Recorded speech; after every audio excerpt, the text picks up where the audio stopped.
हल्ला झालाय, टुरिस्टवर हल्ला झालाय आणि तो हल्ला करत असताना त्यांनी जो निर्दयीपणा दाखवलेला आहे त्याच्यासाठी पाकिस्तानला आपल्याला धडा शिकवावाच लागेल.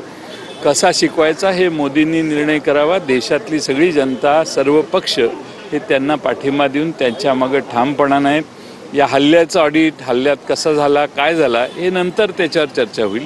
पण आज देश एकसंघ राहून सरकारच्या बरोबर आपण आहोत हे सांगण्याचं काम विरोधी पक्ष करतात. आता मोदी साहेबांनी ठरवायचं आहे की पाकिस्तानला धडा कसा शिकवायचा. एखादा छोटासा सर्जिकल स्ट्राईक हा अपेक्षित नाही आहे. आता अशी जर एवढं धाडस जर अतिरेक्यांचं होत असेल तर अतिरेकी पाकिस्तान ऑक्युपाईड काश्मीरमध्ये जास्त आहेत असं मी ऐकलेलं आहे. मला काही तपशिलात माहिती नाही आहे. पाकिस्तान ऑक्युपाईड काश्मीर हे घेण्याचं भारताचं अनेक वर्षाचं स्वप्न आहे.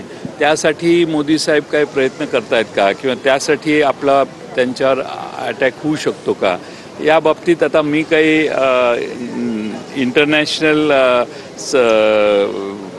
रिलेशन्सचा काही तज्ज्ञ नाही आहे. पण एक सामान्य नागरिक म्हणून मला असं वाटतं की पाकिस्तानला आता धडा शिकवला पाहिजे आणि तो धडा शिकवण्यासाठी सगळा भारत सरकारच्या बरोबर आहे. पाकिस्तान आणि अतिरेक्यांचा नवा डाव आहे का, धर्म विचारून मारला ते नवा डाव आहे का? पाकिस्तान आणि अतिरेक्यांचा नवा डाव आहे का, धर्म विचारून मारला?